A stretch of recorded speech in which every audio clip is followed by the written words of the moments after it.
Well, I think we knew before the election that some of the major economic challenges facing this country might be a barrier towards getting that economic growth and prosperity, and also reducing those economic inequalities which so sorely need to be fixed. But we have seen some new information today from Rachel Reeves that puts that into even greater context. So I think that what you've really heard from the Chancellor is the long road that she sees the Labour Party, the new Labour government, has to climb to resolve some of these challenges. We believe that the election is a clear sign that the people of this country want to see some of the challenges of this country fixed.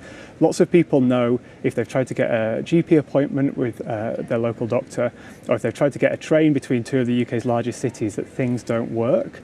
Now that means that the Chancellor does have tough choices. We need to get economic growth. We also need economic investment too. The Prime Minister is very, very clear that he doesn't want to see a return to austerity.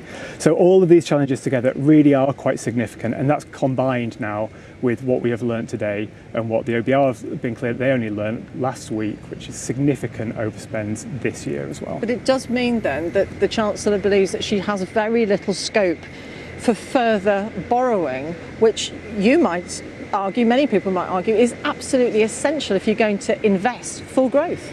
Well, we think that the government has a very clear mandate to borrow to invest in the country, and in fact some of these overspends announced today really do impact day-to-day spending, but it doesn't necessarily mean that it's closing off some of the space to borrow to invest. So you think she should be borrowing more? We still think that there is space for the government to borrow to invest, and in fact the Labour Party's manifesto at the election also was clear that in combination with sensible and targeted tax rises, borrowing to invest in growing the productive capacity of the economy is still absolutely sustainable. That's very clearly our view, yes. But isn't that at odds then with trying to also send a signal to the markets that she's fiscally prudent, that she's going to show restraint, and in doing so, that in turn get the debt down, get the deficit down, reduce the interest payments on that debt? That also helps business, doesn't it, if they're not having to service debt at such a high cost? Well, I think it's worth stepping back and asking really, what does sustainable debt mean, or what does it mean to be a responsible Chancellor?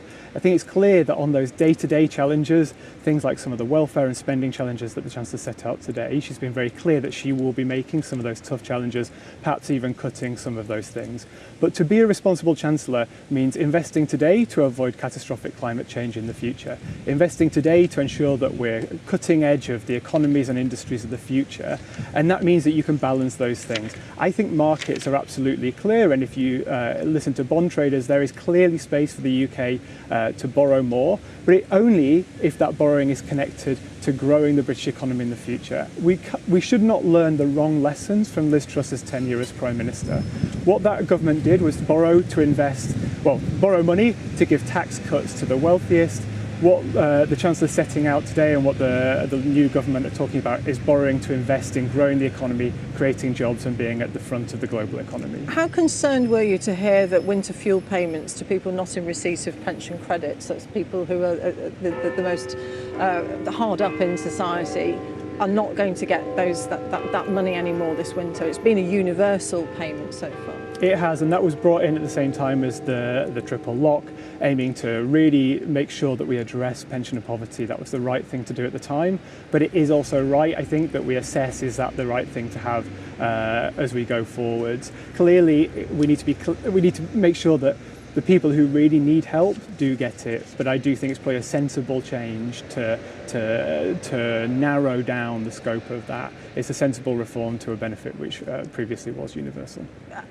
What's your view, though, on her decision to go ahead with these 22% increases in certain public sector pay awards over the next couple of years? Jeremy Hunt, the Shadow Chancellor, said, look, we as an outgoing government hadn't seen sight of those recommendations. They are only recommendations. She doesn't have to adhere to them. So why would you, when that money could go to investment that would generate more revenue?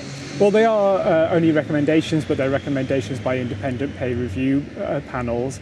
I think you have to balance that cost with what would happen if those salary increases were not addressed. We know that public sector strikes the shortages of workers in those important public sectors are holding back the delivery of services. And like I said, I think this government have won a mandate to fix those public services. Getting around the table and getting a deal with those workers is the right thing to do. Like most people, I'm relieved to hear that lots of those strikes will be called to an end. You mentioned the size of the mandate, this huge majority that this government has. They're in this sort of sweet spot, this honeymoon period where if you're going to make difficult decisions, you make them now. How do you think that today's statement will go down with those people that you highlight were ready for change? Well, I think they will take it as a frank assessment of what is the challenges that really are facing the Chancellor. Some of the things that we've heard today match what the Chancellor was saying before the election, that not every spending decision will be approved, not everything will get the green light. Some of those tricky day-to-day decisions. But I think what she has done is set out this vision of prioritising economic growth whilst also protecting public services that everyone relies on. George Dibb from the Institute for Public Policy Research. Thank you very much for joining us here on BBC News on College Green. So